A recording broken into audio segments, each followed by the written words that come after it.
warahmatullahi wabarakatuh. Innal hamdalillah nahmaduhu wa nasta'inuhu wa nastaghfiruh wa na'udzu billahi min shururi anfusina wa min sayyiati a'malina may yahdihillahu fala mudilla lahu wa may yudlilhu fala hadiya lahu. Asyhadu an la ilaha illallah wahdahu la syarika lahu wa asyhadu anna Muhammadan 'abduhu wa rasuluh la nabiyya wa la rasula ba'da amma ba'd. Bapak-bapak, ibu-ibu jemaah musholah An-Nur yang dimuliakan Allah, alhamdulillah malam ini ibu-ibu ramai kayaknya.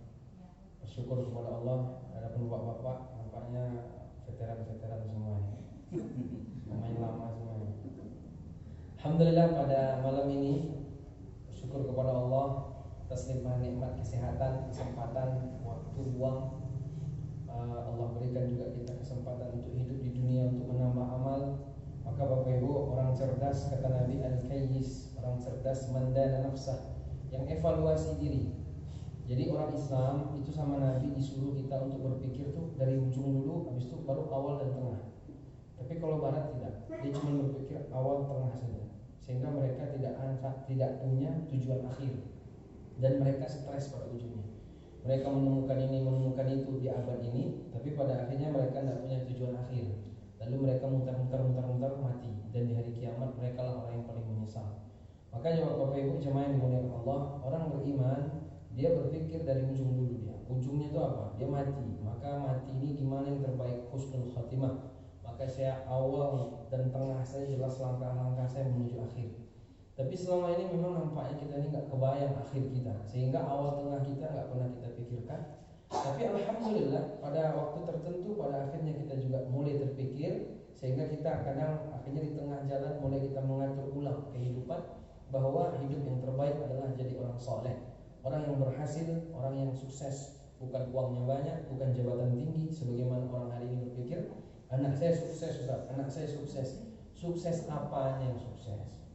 Kalau cuma ujungnya dia kerja nanti dapat uang banyak tapi lupa sama Allah, itu tidak sukses. Karena Qarun lebih duluan sukses pada dia, karena Qarun hartanya sangat banyak.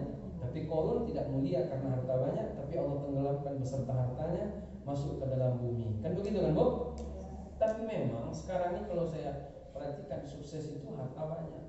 Anak tidak sholat subuh tidak masalah, yang penting uang banyak. Sukses katanya. Ini salah suksesnya nih.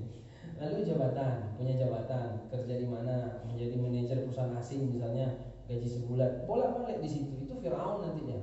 Firaun jabatan tinggi, tapi Firaun pada akhirnya Allah tenggelamkan di Laut Merah. Jadi hari ini standar sukses itu dua orang ini.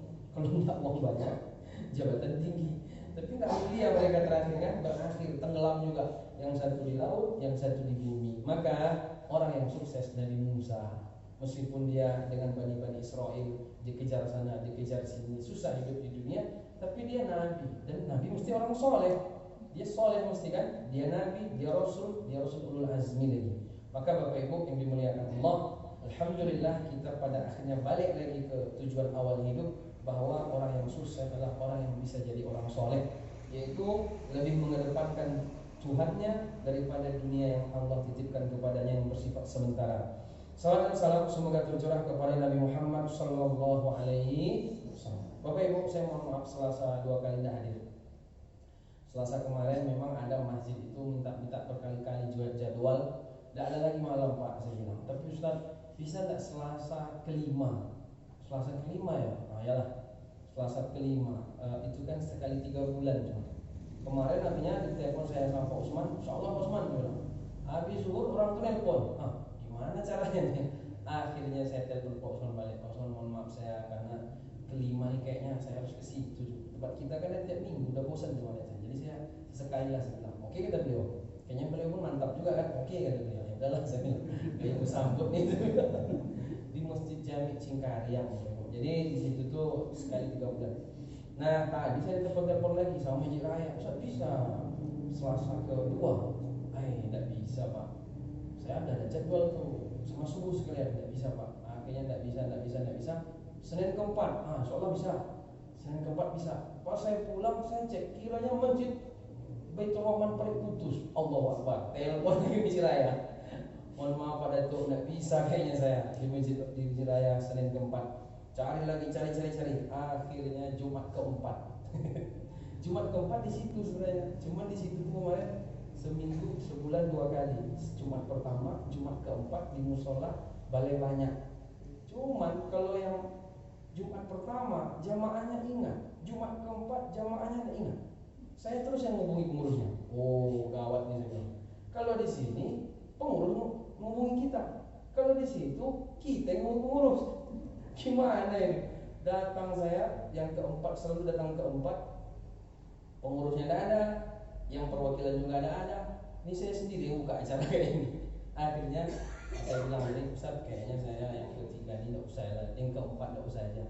Cuman belum lihat sama beliau, Ustaz Sondang. Ya, sesama Ustaz mungkin maklum juga ya. Akhirnya beliau senior saya jauh ya. Ada kayaknya yang keempat tuh tidak usah lah. Sekali sebulan aja lah di situ.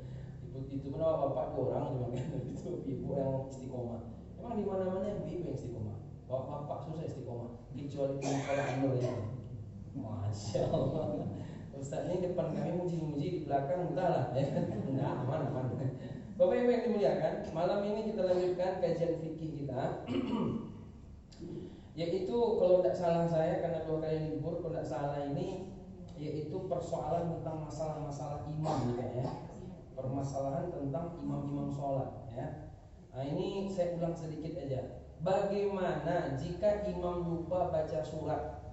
Apakah mengganti bacaan surat atau langsung ruku? Nah, di sini Bapak Ibu oleh para ulama dirinci. Jika yang salah dalam masalah ini adalah Al-Fatihah, maka kalau di Al-Fatihah maka dia wajib harus, kalau salah ya diulang sampai bisa. Karena Al-Fatihah ini menjadi rukun. Karena kalau rukun tidak dilaksanakan maka surat tidak sah. Makanya ada pertanyaan, Ustaz, imam tempat kami itu Ustaz kurang fasih. Bukan berarti imam kita tadi fasih. Ini memang enggak fasih. Semangat jadi imam banyak tuh kayak gitu di kampung-kampung atau di kota kan enggak. Nah, jadi ini bagaimana Ustaz? Saya bilang minimal Al-Fatihah jangan sampai salah. Kalau yang Allahu Ahad enggak apa-apa lah. Tapi jangan sering-sering juga karena nanti bisa dosa juga. Tapi sampai tingkat membatalkan tidak. Sehingga kalau Al-Fatihah Nabi bersabda, la sholata liman lam yaqra' bi Fatihatil Kitab. Tidak ada sholat bagi mereka yang tidak membaca Al-Fatihah. Al-Fatihah wajib. Nah, cuma nanti rinciannya Ustaz kami makmum baca apa tidak. Itu kayak udah pernah saya bahas Bapak Ibu ya. Ketika jadi imam, makmum ini gimana ceritanya? Dengar aja apa juga membaca. Ini kan berbeda pendapat ulama ada. Kalau mazhab Syafi'i, imam makmum tetap membaca. Jadi ketika imam membaca Al-Fatihah, dia bisa langsung baca Al-Fatihah selesai imam baca. Misalnya gini, ada 3 cara. Imam baca Bismillahirrahmanirrahim. Nah, dia langsung ikut pula Bismillahirrahmanirrahim. Tapi jangan bilang besar-besar, nanti beradu sama imam.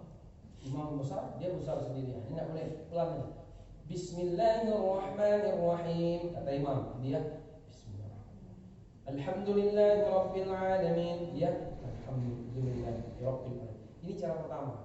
Cara kedua, ketika imam sudah selesai, ghairil maghdubi alaihim waladdallin, amin. Imam kan biasanya diam sejenak. Nah, itu dipersilahkan kepada makmum baca Al-Fatihah. Lalu dilamakannya sedikit. Selesai, rasa-rasanya sudah selesai Al-Fatihah makmum, baru dia baca ayat. Atau Bapak Ibu, cara ketiga yang kayak kita biasanya, imam baca ayat, dia sibuk baca Al-Fatihah sendiri. Nah, ini boleh juga. Cuman resikonya kalau imam nanti lupa, makmum tidak tahu, dia sibuk Al-Fatihah sendiri kan. Nah, ini cuman ini banyak nampaknya. Tapi biasanya imam jangan lupa. Karena yang jadi imam ini sudah standar-standarnya semua. Jadi Bapak Ibu yang dimuliakan Allah, jadi intinya Al-Fatihah tidak boleh tinggal. Al-Fatihah wajib. Lalu kalau ternyata yang lupa adalah selain Al-Fatihah, berarti misalnya baca Tabat Yada atau Al-Hakumut Takatsur. Ini kalau dia salah bisa ganti yang lain. Saya tuh ada adik kelas aja di imam kayak grogi dia. Salah lewat dua, ganti lagi. Apa ini ina atau ina? Salah juga lagi, ganti lagi. Habis berganti dia jadi habis langsung ruku lagi deh. Ada 2 cara, bisa kita ganti surat atau ganti ayat yang lain, atau kita langsung ruku saja. Salah kan, udah grogi, hitam pandangan semua. nanti dicari yang lain kayaknya rasa-rasanya salah juga lagi, langsung ruku aja lah, boleh hukumnya. Meskipun di mana dia berhenti, di situ langsung dia ruku, tidak masalah. Jadi ada dua cara. Ibu-ibu yang mana biasanya dipakai? Lupa ganti surat atau langsung ruku? Ganti surat. Bagus tuh. Tapi kalau misalnya lupa langsung ruku, ada. Saya nggak ambil pusing loh Ustaz, langsung ruku aja lah, boleh. Itu boleh juga. Jadi ada dua cara nih, ini khusus bab imam, ya kan? Kemudian, jika imam batal, apakah makmum juga batal? Ya, tentu dalam hal ini kita lihat hadis yusalluna lakum wa in asabu falakum wa in akhtau falakum wa alaihim. Para imam salat memimpin kalian. Maka jika mereka imam benar, maka kalian mendapat pahala salat kalian. Bila imam salah, kalian tetap mendapat pahala dan mereka yang menanggung kesalahan. Jadi memang jadi imam ini agak berat. Memang jadi imamnya agak berat. Jadi memang ya tentu insya Allah imam pun besar juga pahalanya, ya kan? Karena kalau imam tidak mau maju kan tidak ada nanti kita berjamaah. Tapi memang imam cukup berat pertanggungjawabannya. Tentu kalau imam salah ya imam aja yang salah, kita nggak ikut-ikutan. Makanya kemarin sudah ada caranya. Bagaimana jika imam sholatnya batal? Ada 4 cara kemarin Bapak Ibu kan. Pertama, istikhlaf namanya, yaitu imam menunjuk seseorang untuk menjadikan jadi imam. Kita mengulang aja di materi. Batal, lalu imam langsung tunjuk orang, maju pak, kan gitu. Cuman tak mau juga ya pak, maju pak, kamu datang juga. Atau yang kedua, imam tidak mengambil pengganti, batal langsung hilang aja imam. Berarti yang di belakang siap-siap maju ke depan. Makanya di belakang ini pastikan kualitasnya mirip-mirip imam. Kalau imam 99 dia 97. Jangan imam 99 awak 48. Nah, salah ya. Tidak lulus bukan gitu nanti. Kemarin saya ceramah di Masjid Raya beberapa waktu yang lalu, seminggu atau 2 minggu lalu. Imam di belakang nih saya ada anak-anak SMP lah. Cuman dia mau pula di belakang imam. Segan juga saya kan. Awas Ustaz nih awas. Udah kayak gitu saya. Tidak otoriter kita soalnya kan. Segan saya. Harapan saya imam tuh. Nah, yang anak kecil bisa sebut biar Ustaz ke situ. Tidak pula. Akhirnya bayangan saya sempat batal imam Masjid Raya yang di belakang ini anak SMP. Majulah di situ. Biar saya. Tapi tidak batal. Ini enggak, harusnya jangan. Karena sebaiknya yang di belakang imam itu satu pos belakang imam ini kalau bisa orang yang selevel dengan imam atau di bawah dikit, sebelah kanan, sebelah kiri. Jadi nanti ketika imam itu batal, orang belakang ini maju. Tidak perlu orang belakang sana, yang samping sana serong-serong dia. Kayaknya saya paling mantap hafal Al-Quran. Susah, langsung belakang maju. Nah, ada 2 cara, langsung imam yang milih atau yang belakang imam itu langsung nanti dia maju menggantikan imam. Cara ketiga, kalau ternyata tidak ada satupun yang maju, saya nggak berani, ya kan? Saya nggak berani. Memang saya preman di pasar, cuman kalau udah kayak gini nggak berani saya. Ada tuh ketemu saya, bapak di preman besar, terakhir ke masjid juga. Kan terakhir ke masjid biasanya. Kalau tidak belakang imam, saya depan imam kan itu biasanya. Terakhir ke masjid juga, tidak ke masjid, ya ke depan imam nanti lama-lama ke masjid kan. Udah jadi jenazah kan ke masjid juga. Bapak ini sempat juga hijrah dia terakhir. Dia cerita sama saya, kemarin Ustaz, ketika dia hijrah, taubat, jadilah pengurus masjid, tapi bagian pembangunan. Akhirnya ketika sholat zuhur, tidak ada imam. Dia udah azan, semangat. Tidak ada yang maju situ pun. Mau tidak mau dia yang maju di masjid raya di kampung dia itu. Kata dia, pas sholat zuhur saya maju Ustaz. Bingung saya, hitam semua. Saya mau lari tidak mungkin. Saya mau ruku, lagu apa yang ruku nih katanya. Begitu beratnya jadi imam. Itu sholat zuhur ya Pak? Iya. Sholat zuhur udah kayak gitu apa? Udah itu maghrib saya. Memang latihan nih sholat sir, jangan langsung jahar memang. Karena kalau sirnya sudah bagak ya, nanti yang jahar-jahar pun insya Allah dia pun akan berani. Jadi memang berat pula jadi imam. Preman-preman pun takut juga gitu. Kenapa? Kita ruku, orang ruku. Kalau sempat 100 orang di belakang kita ruku, orang tuh ikut semua ke kita. Nah itu yang mendatangkan grogi-grogi. Cuman kalau udah biasa, apa yang grogi? Dipikir-pikir kita yang pusing kan. Bagus kita ruku, nggak usah dipikir-pikir, khusyuk aja. Jadi kalau ternyata nggak ada satupun yang mau jadi imam, maka solusinya kata ulama nomor 3, berarti sholat sendiri-sendiri aja deh. Nampaknya nggak ada gerakan. Berarti tidak ada yang maju kan? Udahlah, saya kayak sendiri-sendiri. Yang itu sana sendiri, sendiri, situ sendiri, situ sendiri. Sampailah salam akhirnya masing-masing. Ini cara ketiga. Sebagaimana perkataan dari Imam Ahmad bin Hanbal. Kemudian, nah ini yang keempat. Kemana agak-agak gimana ini Ustaz? Kalau ternyata imam batal, imam dia bilang, sebentar dulu, saya mau wudhu dulu. Habis itu makmum menunggu imam, tapi dalam kondisi sholat. Habis itu nanti datang lagi imam, baru dia sholat bareng-bareng. Nah, cuma yang jadi persoalan nih kalau imamnya kita rakaat kedua batal. Ini gimana ceritanya? Berarti yang kemarin saya jelaskan, kita 3 rakaat, imam batal rakaat kedua, tapi sistem yang keempat. Tapi kan jarang yang keempat. Tapi Nabi pernah kayak gitu Bapak Ibu. Itu masalahnya. Nabi pernah, bentar ya. Mungkin ini sepertinya saya belum kaji lebih dalam lagi. Bisa jadi rakaat pertama, bisa jadi kan? Nah, jadi kan masih sama gerakannya. Tapi kalau yang rakaat kedua bagaimana? Otomatis berarti kalau main sistem yang keempat agak berat. Tapi kalau terjadi juga berarti kalau nanti makmum sudah rakaat ketiga, ya imam sudah berdiri sendiri dulu. Habis itu nanti baru kita bareng-bareng salam. Kayak gitu bisa. Ya kita tetap dulu. Jangan tambah, nanti kita nambah. Tidak boleh kita nambah. Karena kan cuma 3 rakaat maghrib. Boleh nambah nih bagi makmum yang memang tidak tahu dia rakaat. Jangan khusyuk. Imam berdiri 5 rakaat isya, dia 5 rakaat juga. Ini tidak disalahkan oleh para ulama. Tapi kalau dia tahu jangan ikuti yang salah. Nah ini cara yang keempat. Tapi yang keempat ini sangat jarang. Rata-rata itu 1 sama 2. Dari 1 sama 2 ini pun biasanya nomor 2. Orang belakang pun sudah apa? Tidak perlu imam meminta ganti pun, menarik orang di belakang dia, orang mesti sudah ke depan. Kan begitu biasa Bapak Ibu ya. Nah, alhamdulillah. Jadi yang keempat ini nampaknya nggak usah kita pakai. Lain pula nanti orang. Kemudian bagaimana kalau ternyata imam dia tetap melanjutkan rakaat kelima setelah ditegur sama makmum? Orang isya 4 rakaat, dia naik ke 5. Atau kalau 3 rakaat dia naik ke 4. Kalau 2 rakaat dia naik ke 3. Pernah enggak di masjid, di musola kita nih Bapak Ibu, imam salah naik rakaat ke-5? Pernah?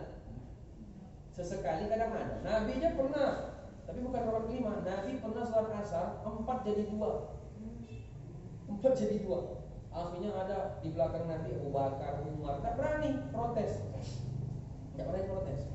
Kemudian setelah Nabi selesai salam, ada namanya Zulyaden. Gelarnya itu dia panjang tangan, mungkin tangannya lebih panjang. Ya Rasulullah, memang sholat kita ini dari dia apa ya? Diskon ya? Enggak, kata Nabi. Ini tadi kok asar 2 rakaat, 2 ya kata Nabi. Iya. Akhirnya naik lagi 2. Di belakang itu ada Abu Bakar, Umar. Mereka juga 2 ya, tapi nggak berani nanya ke Nabi. Grogi. Masa Nabi kita protes pula. Cuman dia ini berani. Ternyata betul. Akhirnya dibuat tambah 2 lagi. Sengaja Allah lupakan Nabi kan, biar jadi pelajaran juga bagi kita. Nah, ketika salah bagaimana kan gitu. Tambah 2 lagi. Kalau udah ngomong Rasulullah. Enggak, tambah aja 2 rakaat. Kalau udah ngomong akan lupa. Kecuali pura-pura lupa loh. Dia lupa asli. Kalau lupa dia Bapak Ibu enggak ingat loh. Tapi kalau nggak ingat, memang nggak ingat, ini aneh. Nggak diingat, ya kan? Nah jadi Bapak Ibu yang dimuliakan Allah Subhanahu Wa Taala, bagaimana kalau ternyata imam naik 5 rakaat, apakah kita mengikuti dia atau tidak? Sementara hadis Nabi Sallallahu Alaihi Wasallam, al imam liyutamma bihi, imam diikuti, fala takhtalifu, jangan selisih. Tapi imam yang menyelisih. Bagi jamaah dia yakin, ini 4 rakaat, yakin gak nih? Imam nih yakin juga, ini 3 rakaat. Kita bilang Subhanallah al-Fath namanya, Subhanallah. Apa Subhanallah? Orang nih salah, mesti saya benar. Ya, mana tahu ada imam kayak gitu kan? Bisa jadi dia yakin juga 3, naik dia ke 4. Dipikir dia orang bilang belakang 5. Tapi kebanyakan saya perhatikan makmum ini nggak pernah ada yang khusyuk, mesti menyerahkan ke imam semua. Karena saya pernah kayak gitu. Saya pernah jadi imam di pesantren, sholat asar 3 rakaat. Dulu saya imam Bapak Ibu. Dulu saya banyak ceramah imam saya. Banyak saya merojaah waktu itu. Sejak di penceramaan jarang saya merojaah. Nah itu masalahnya sekarang. Waktu itu dah susah merojaah. Merojaah kita subuh, besok udah 3 subuh udah libur, kajian subuh. Ulang lagi kan begitu jadi. Dulu masih bisa subuh berjamaah Bukit Tinggi jadi imam diundang kan, imam tahajud. Imam zuhur dah imam tahajud aja 1 jam setengah juz. Alhamdulillah saya saat al-Ghamidi. Alhamdulillahirabbil alamin. Sekarang udah susah ya, karena udah jarang jadi imam. Imam pun imam maghrib, ina terus. Nah, jadi Bapak Ibu yang dimuliakan, saya sholat 3 rakaat asar. Rasa-rasa saya 4. Di belakang saya kan ustaz-ustaz semuanya. Santri-santri ratusan jumlahnya. Yang mengingatkan saya anak ustaz perempuan umur 7 tahun. Anak ustaz belum wajib sholat. Datang kan, Ustaz Hakim, asar jam 3. Anak perempuan kan datang ke masjid, dia kan tidak masuk soft serius dia. Di bawah 7 tahun malah. Bukan 7 tahun. 3, 4. Ini anak kecil bisa ngoreksi saya. Nah, usah belakang saya ini kemana pikiran mereka selama itu? Santri-santri yang ratusan itu kemana? Jadi saya bilang, berarti makmum kena terpikir. Pas saya pula jadi makmum, saya pun begitu juga. Berarti nggak kusuk kita selalu. Inilah kita terlalu percaya husnuzon sama Pak Imam. Kita nggak husnuzon, kita husnuzon ya sama imam kita. Beri amri. Tapi tetap juga kita mengingatnya, karena banyak itu. Imam lu makmum lupa, banyak ratusannya lupa semua. Jadi Bapak Ibu yang dimuliakan, akhirnya saya tambah 1 rakaat, habis itu saya salah. Nah, gitu. Boleh juga kita sujud sahwi, sunnah hukumnya kan. Nah, jadi Bapak Ibu yang dimuliakan Allah Subhanahu wa taala, jadi kalau ternyata imam dia nambah 1 rakaat, kita jangan ikut, biarin aja dia sendiri. Nah, kita gimana? Duduk aja kita, tunggunya sendiri imam tuh. Sholat ya, baru duduk, salam ya, baru salam kita. Terus bagaimana dengan makmum yang memang terlambat 1 rakaat? Ya kan, dia terlambat 1 rakaat.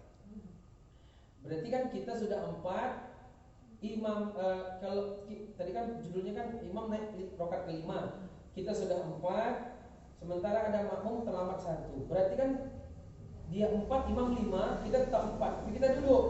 Ini bagaimana? Dia ikut imam. Nanti ketika salam dia sama-sama kita. Jadi yang dia ikut imam salah itu bagi dia itu sudah menjadi 1 rakaat. Jadi dia tetap dianggap sah kalau ikut imam yang salah tadi.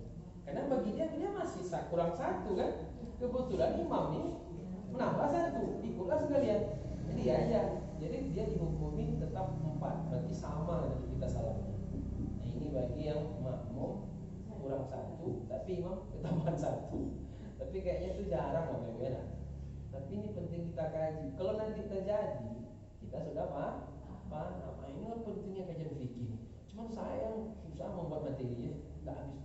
Nanti selasa, apalagi kan, masuk ke laptop. Tapi memang alhamdulillah sejak saya rutin kajian fikih di sini, mudah saya membuatnya sekarang. Dulu awal-awal susah. Jadi materi tidak pernah habis. Yang agak ragu saya jamaahnya yang habis malam ini. Kalau materi nggak pernah habis, insya Allah nggak pernah habis. Jadi Bapak Ibu yang dimuliakan Allah Subhanahu wa taala, ini untuk pertanyaan seputar imam. Kalau imam nambah 1 rakaat, jadi nggak boleh kita ikuti, duduk aja kita sampai nanti kita bareng-bareng. Tapi biasanya imam pun tunduk dia biasanya. Subhanallah, oh iyalah, baru dia langsung. Ya kan? Tapi gini juga, kalau sudah sempurna berdiri nggak boleh turun. Selesai kan? Sempurna, karena kalau belum sempurna baru. Tapi kalau sempurna berdiri nggak boleh dulu. Itu udah sempurna di berdiri, selesaikan aja. Tapi kita jangan mulai ikutin. Nah, jadi Bapak Ibu yang dimuliakan Allah Subhanahu wa taala, ini pentingnya untuk kita siap siaga kalau ternyata imam lupa, karena memang itu biasa saja Bapak Ibu. Lupa itu biasa. Kita lupa ayat. Kita kadang di rumah kita ulang-ulang ayat itu lancar. Pas jadi imam lupa aja kan, Pak. Ada aja syarat gimana? Karena saya seperti itu. Kita ingat-ingat gerakan. Apalagi sholat tarawih 20. Saya kan 8 mainnya saya. Pas ketemu masjid disuruh kita 20. Ustaz 20. Allahu Akbar. Gimana cara ngitungnya nih? Gini lagi. Itu caranya lagi. Karena tidak biasa kita kan. Kita 20 juga, kita 8. Tapi rutinnya 8. Pas ketemu masjid 20, nah itu memang harus dihafal-hafal deh. 4 nih dah. 6 nih lagi. 8 nih. 10. Tapi kalau memang imamnya udah rutin, hari pertama dia sampai hari 20 dia, kan dah biasa ya. Kalau kita yang sesekali kan, nah itu kan memang ekstra kita. mengingat-ingat di rakaat berapa. Tambah lagi takbir-takbir sholat hari raya. Kita kan khotib nih tiap tahun, sekaligus imam juga. Allahu Akbar. Allahu Akbar. Wow. kayak gini tangannya nih. Kalau enggak kadang lupa juga kita. Nah, sampai 9 nanti kan. Jadi Bapak Ibu yang di tapi itu nanti kita bahas fikih sholat hari raya, kita akan sampai nanti. Insyaallah akan kita bahas apakah hukumnya wajib, apakah sunnah, terus takbirnya 7 atau 8 nanti sampai gitu. Itu masih jauh lagi. Nah, jadi Bapak Ibu ini ya, lanjut. Keempat, makmum memisahkan diri dari imam. Ini sudah sering juga, tapi kita masukkan ya. Karena imamnya terlalu lama jadi imam. Sebagaimana hadis dari Muaz bin Jabal ini. Imam Bukhari 6106. Anna Mu'adz bin Jabal radhiyallahu anhu kana yusalli ma'an Nabi sallallahu alaihi wasallam. Bahwa Mu'adz bin Jabal pernah dia salat bersama Nabi sallallahu alaihi wasallam. Kemudian kana yusalli ma'an Nabi. Tsumma ya'ti qaumahu fa yusalli bihim as-salata. Jadi ini ceritanya salat Isya nih. Jadi Mu'adz bin Jabal dia sudah salat sama Nabi Bapak Ibu. Salat Isya berjamaah sama Nabi, tapi posisi dia makmum. Lalu pulanglah dia ke kampung dia, bertemu dengan kaum dia. Di kaum dia kan nomor 1, dia jadi imam. Di Isya-nya 2 kali dia. Isya yang wajib dengan Nabi, Isya yang sunnah dengan kaumnya. Dan dia jadi imam. Waktu itu dibacanya surah Al-Baqarah. Bapak Ibu tahu Al-Baqarah? Apa arti Al-Baqarah? Tidak arti Al-Baqarah. Sapi betina. Ada orang ini cerita yang tidak tahu juga kita. Cuman main-main di cerita ini. Ada orang jarang sholat. Pas ketemu sholat, ketemu imam baca Al-Baqarah, lama kali ruku, sakit pinggang dia sama lututnya. Ditanya ke kawan, ini sholat apa nih? Al-Baqarah. Sapi betina ya. Besok datang lagi ke masjid. Imamnya membaca Alam Tara Kaifa. Alam Tara Kaifa itu kan pendek. Surat apa? Al-Fil. Al-Fil ini apa dia? Lebih ngeri lah nih kayaknya. Langsung pulang deh. Al-Baqarahnya segitu banyaknya, sapi betina nih, sapi. Ini Al-Fil gajah. Sekarang nih, tak jadi sholat berjamaah, pulang nih. Ini tahu bahasa Arab tapi nggak sholat, salah juga jadi. Dipikirnya surat gajah lebih panjang daripada surat sapi, ya kan enggak aja. Jadi Bapak Ibu yang dimuliakan Allah Subhanahu wa taala, Al-Baqarah dibaca sama Muaz. Panjang Al-Baqarah nih, 2 juz 4 lembar. Ibu-ibu udah hafal Al-Baqarah. Kami yang 1 sampai 5 aja dah mulai kaum muflihun. Itu mata tuh ya. Saya alhamdulillah Bapak Ibu, pernah saya selesai menghafal Quran 30 juz nih. Pernah saya selesai aja. Habis itu selesai lah semua. Ada ijazah saya 30 juz selesai. Al-Baqarah selesai lah, 30 juz sudah selesai kan. Kita 3 juz 30 cuma kan 30 juz cuma hilang-hilang dari mana-mana. Jadi kata Nabi, Quran ini lebih cepat lepas daripada hilangnya seekor unta yang gak diikat dengan kuat. Memang begitu. Dan kita nggak boleh bilang hafalan saya lupa, nggak boleh. Nah, kayak itu nggak boleh kalimat dalam hadis. Tapi terlupa. Kalau saya lupa, saya sudah melupakan tuh nanti meremehkan ya. Terlupa. Makanya memang makin bertambah hafalan kita harus makin banyak mengulang. Orang kalau hafal 30 juz itu sehari minimal 5 juz dia baca Quran untuk mengulang. Nah, saya ada juga sehari sejuz, kadang sehari 2 juz. Tapi nggak boleh diulang, dibaca dari awalnya semua. Jadi orang ulang, ada sibuk ceramah, ulang dari awal lagi. Asik dari awal. Nah, lupa yang tengah lagi semua. Tapi nanti kalau sudah di karantina lagi, insya Allah bisa 3 bulan atau 6 bulan lanjut lagi kita kan. Ibarat kita pernah lewat masuk gang sekali, kan terbayang-bayang gang Mawar, gang Durian, nah, terbayang gitu kan. Sekali, 2 kali ya agak lebih terbayang. Dia pernah lewat sekali dulu. Nah, jadi insya Allah nanti beda dengan yang belum pernah lewat, ya kan? Kafaya insot belum pernah lewat, itu susah. Juga udah pernah lewat ya, insya Allah. Jadi paling tidak bekal ceramah mudah. Karena udah pernah hafal, jadi ketika ngomong ayat-ayat itu mudah deh Bapak Ibu. Nah, meskipun tidak apa-apa kali kan, tapi lebih mudah. Nah, akhirnya karena kepanjangan Al-Baqarah dibaca sama Muaz bin Jabal, bapak nih ngamuk deh. Banyak keperluan Al-Baqarah itu dibawanya. Bisa ini, mundur dari belakang, sudah sendirian. Kalaupun dia tidak mundur ke belakang, misalnya di pojok sana kan, langsung rukuk sendiri aja lagi lah, itu boleh dong, boleh hukumnya. Tapi ketika Muaz tahu ada yang kayak gitu, dibilang sama Muaz, faza'ama anni munafik. Jadi dibilangnya itu orang munafik. Lalu bapaknya lapor ke Nabi. Nabi, saya dibilang sama Muaz munafik. Kenapa? Saya kan lagi sholat berjamaah Isya nih ceritanya. Tapi Muaz ini baca Baqarah kepanjangan. Saya banyak keperluan. Akhirnya saya sholat sendirian. Dibilang saya munafik. Dipanggillah sama Nabi Muaz. Panggil Nabi Muaz ke sini. Ya Muaz, afatnan anta. Muaz, kamu nih bikin fitnah. Diulang Nabi 3 kali. Kamu mau bikin fitnah ya? Kamu mau bikin fitnah ya? Kamu mau bikin fitnah ya? Kata Nabi, kalau kamu jadi imam, bacanya wasyamsi waduhaha, atau Iqra bismi rabbikal ladzi khalaq, atau sabbihisma rabbikal a'la. Pendek-pendek aja. Enggak usah panjang-panjang. Karena di belakang kita ini ada 3 makhluk. Satu, ada 3 orang. Ada yang lemah, dhaif, ada yang sakit, orang sakit, ada yang dzul hajah, punya keperluan. Kita tidak tahu. Kalau mau panjang-panjang sholat sendirian. Cuman di kita nih pas sholat sendirian, sama aja. Itu pula. Tapi bapak ibu saya pun begitu juga kan. Jadi imam lihat juz 2 nih kayaknya. Saya pun suka masuk sendirian Al-Fatihah kadang-kadang 3 lagi. Kok cepat kali Ustaz? Rukun saya ambil, yang rukunnya aja. Mau maju khutbah Jumat soalnya ini saya. Kadang-kadang kan tidak mau titit ini bunyi tit. Yang Al-Fatihah mainnya lagi. Wal maghdubi alaihim waladdallin. Amin. Allahumma. Tak pakai ina atau ina lagi. Ustaz dari tadi ina atau ina disebut terus. Itu ayat paling populer. Surat paling populer. Yang satu lagi kulhu. Cukup diminati juga.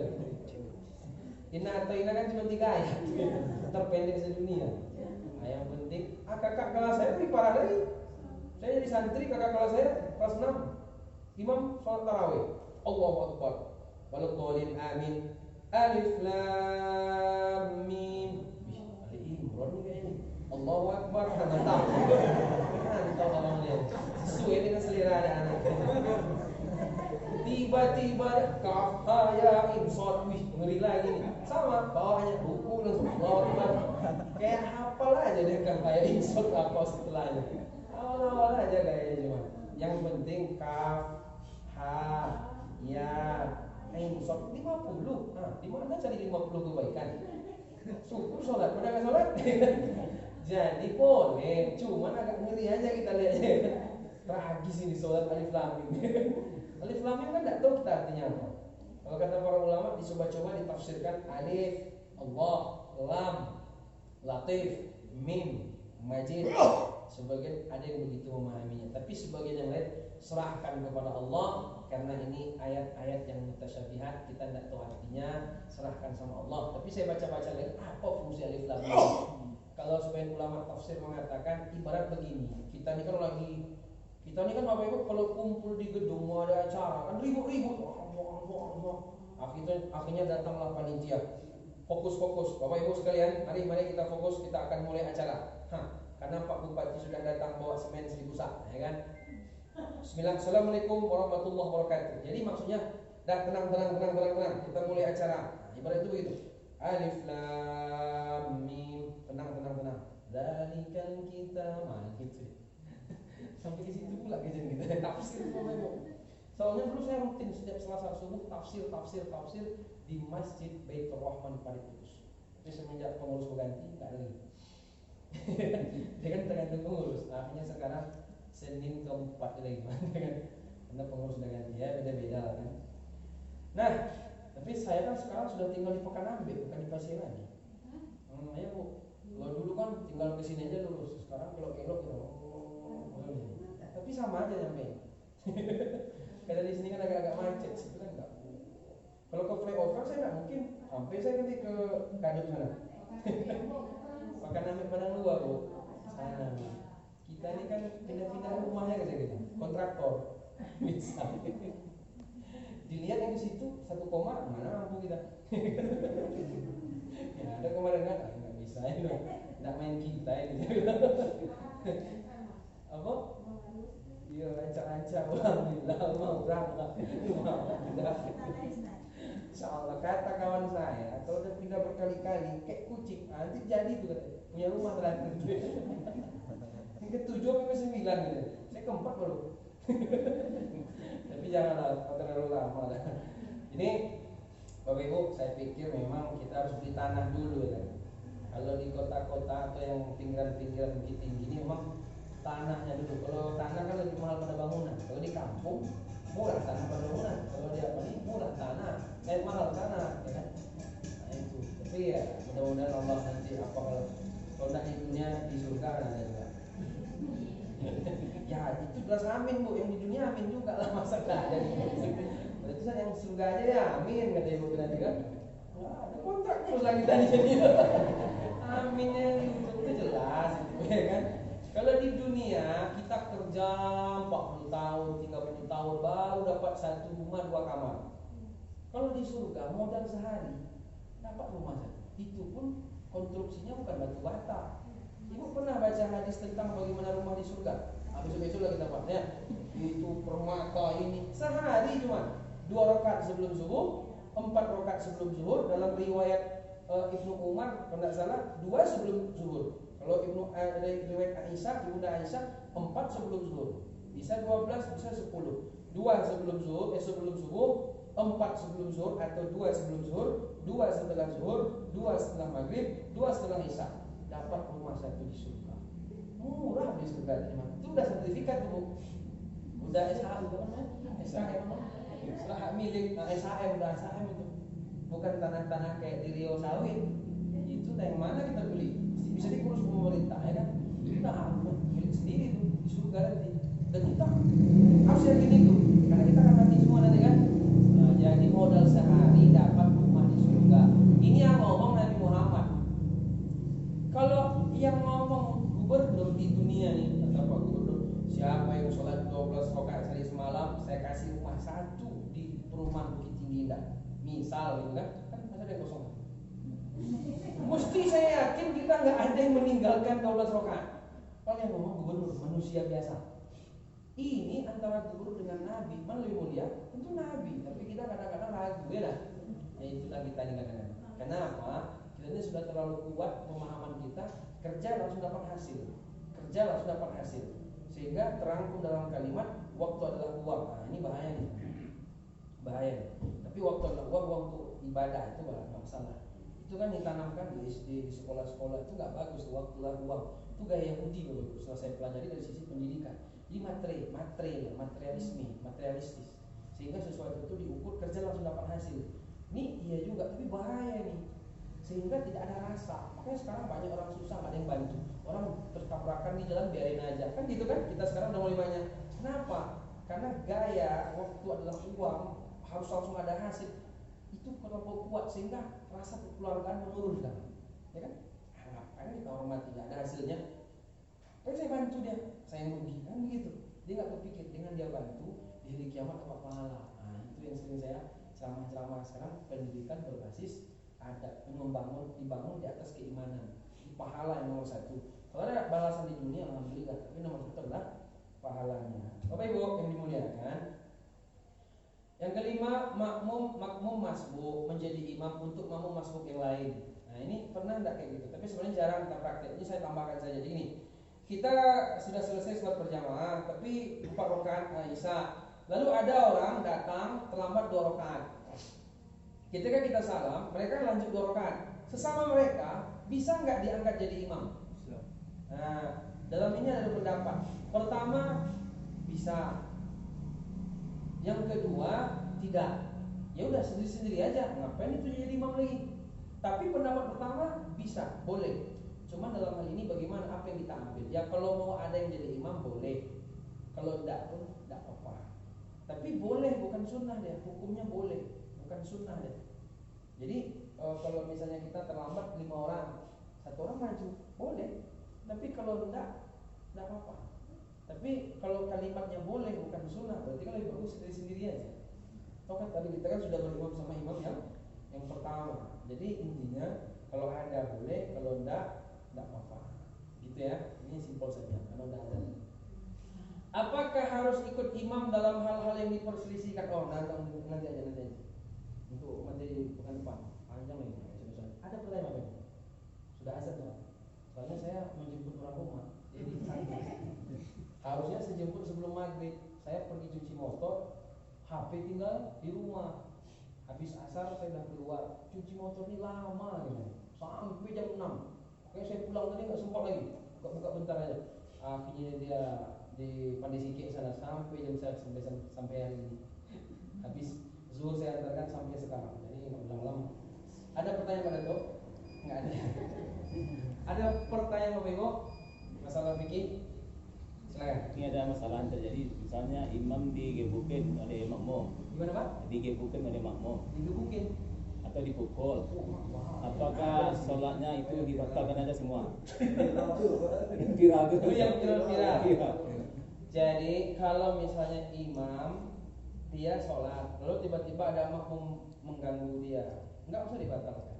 Kecuali memang harus dibatalkan seperti Umar bin Khattab. Umar bin Khattab sholat subuh ditikam 3 kali kalau salah sama Abu Lu'lu'ah orang munafik. Habis itu kan keluar darah banyak, baru dia tersungkur. Disuruhnya lah pada salah siapa? Muaz bin Jabal apa Ubay bin Ka'ab menggantikan jadi imam. Kalau udah kayak gitu nggak apa-apa. Tapi kalau cuma pukul lanjut, ya selama nggak ada dia sengaja membatalkan, nggak apa-apa. Lanjutkan saja. Cuman kan kita takut siapa pula mukul-mukul gitu. Kena tusuk nanti lari dia kan. Orangnya. Berarti kalau udah kayak gitu ya imam batal aja. Tapi kalau cuma diganggu aja, rasa kita aman, ya berarti nggak masalah. Nah, itu cuma lebih kepada masalahnya saja. Tapi batal apa tidak selama itu bukan dari dia pribadi yang membuat dia bergerak. Orang yang memaksakan dia, dipukul, didorong, itu nggak batal. Nggak batal. Pernah kita bahas bagaimana hukum kita lagi sholat, tiba-tiba anak-anak kita nih lewat-lewat disingkapnya aurat kita, batal nggak itu gitu? Kan nggak sengaja itu. Kalau langsung ditutup nggak batal, karena bukan kita yang menyingkap anak yang lewat tadi. Makanya memang pastikan ketika sholat anak-anaknya aman. Itu saja deh. Gitu Pak ya. Allah. Yang lain? Bapak Ibu? Ibu lagi mikir, apa yang mau saya tanya? Kalau bisa nggak bisa dijawab sama saya. Insya Allah pekan depan kalau bisa dijawab. Nggak ada Bapak Ibu. Jadi memang saya pikir tadi materi saya ini akan tidak cukup karena nggak sempat saya buat yang baru kan. Ternyata nggak pula habis ya. Ternyata memang pembahasan ini ada-ada saja Bapak Ibu. Nah jadi kalau memang tidak ada pertanyaan, saya rasa Bapak Ibu saat ini cukup dulu. Insya Allah pekan depan kita jumpa lagi. Itu di slide berapa nih ya? Di slide 60 di fikih 3. Udah banyak nih. Jadi materi saya di sini saya sampaikan banyak di luar dan alhamdulillah sambutan para jamaah-jamaah tuh bagus alhamdulillah karena ada kayak gini bentuknya kan.